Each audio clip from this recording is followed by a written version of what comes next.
Another difficult bearing to extract is this one here.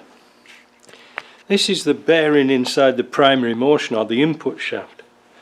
In days gone by I used to run a bead of weld inside there, and then when it cooled it contracted, and then you could sort of get it out. They are tricky to get out, but once I ended up welding the bloody thing and I made the job even worse. So I invested in this little kit here. But as usual we've modified it. What it is it's like a clampy thing that goes over there, and you've got a pulley thing that goes in here, and then you can pull the bearing out. It's not as easy as you think. So first of all you're going to put that into there and use a couple of spanners.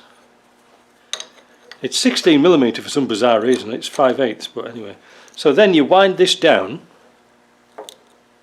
alright, till you just grabbing hold of the bearing and not the outside. You see what I mean? Just like that.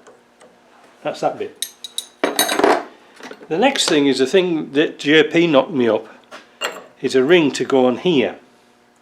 This is another one. This is for the LT77. So that one goes on there, and then that one goes on there. I think it does anyway, or it goes on somewhere like that. But this is the one I need for the simple reason. The tool comes with two little legs like this. Well, this has got to screw onto here. Alright, but first of all I'm going to wind this back. Right, so what we're going to do now is screw this onto here, if we can. There we go. You see that? That's screwing onto there. Make sure it goes on all the way. And then we can screw this so those little feet go in that slot like that, look. You get it? I'm sure you'll be able to work it out. And then we get a spanner and tighten that nut up.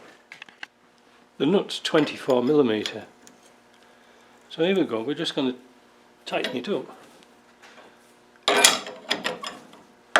And you can hear it moving.